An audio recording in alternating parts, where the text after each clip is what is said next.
Shalom, selamat malam saudara-saudari yang dikasihi Tuhan. Di tengah keheningan malam ini, mari kita tenangkan hati dan datang kepada Tuhan. Ketika pikiran dipenuhi kekhawatiran dan langkah terasa berat, Tuhan sanggup membuka mata rohani kita untuk melihat pengharapan yang sejati. Saudara terkasih, marilah kita berdoa. Bapa di surga, terima kasih atas kasih dan penyertaan-Mu sepanjang hari ini. Bukakan mata hati kami agar kami mengerti kehendak dan pengharapan yang berasal daripada-Mu. Biarlah firman-Mu menjadi terang yang menuntun hidup kami. Di dalam nama Tuhan Yesus. Amin. Firman Tuhan dalam Efesus 1 ayat 18 menyatakan, "Dan supaya Ia menjadikan mata hatimu terang, agar kamu mengerti pengharapan apakah yang terkandung dalam panggilannya.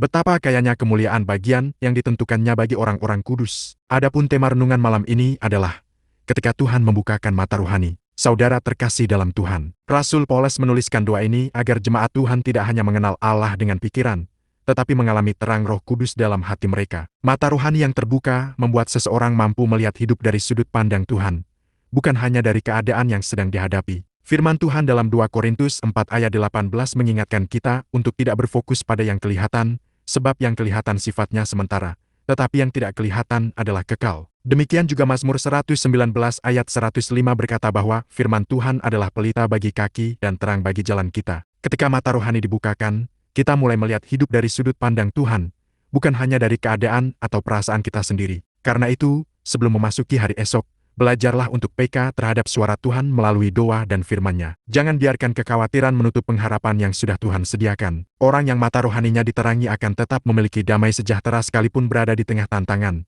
sebab ia tahu bahwa Tuhan sedang menuntunnya menuju rencana yang penuh kemuliaan. Saudara terkasih, ketika Tuhan membuka mata rohani kita, hidup tidak lagi dijalani dengan ketakutan, melainkan dengan keyakinan akan pengharapan yang berasal darinya. Malam ini, percayalah bahwa Tuhan masih bekerja, bahkan dalam hal-hal yang belum dapat Anda fahami saat ini. Malam ini, mari bertanya kepada diri kita, apakah hati kita sudah sungguh-sungguh terbuka terhadap suara Tuhan? Mata jasmani hanya melihat keadaan, tetapi mata rohani melihat penyertaan Tuhan di balik setiap keadaan. Ketika Tuhan menerangi hati kita, pengharapan akan selalu lebih besar daripada ketakutan, karena orang yang diterangi Tuhan tidak hidup berdasarkan situasi, tetapi berdasarkan pengharapan dalam Kristus. Saudara terkasih, mari kita berdoa. Bapa yang penuh kasih, terangilah mata hati kami dengan firman-Mu. Ajarlah kami melihat hidup sesuai kehendak-Mu. Kuatkan iman kami di tengah segala pergumulan. Penuhi hati kami dengan damai sejahtera dan pengharapan dalam Kristus. Pakailah hidup kami menjadi terang bagi sesama. Tuntun langkah kami memasuki hari esok bersama kasih karunia-Mu. Di dalam nama Tuhan Yesus. Amin. Selamat beristirahat dalam kasih Tuhan. Biarlah terang Kristus memenuhi hati dan pikiran saudara sepanjang malam ini. Tuhan Yesus memberkati.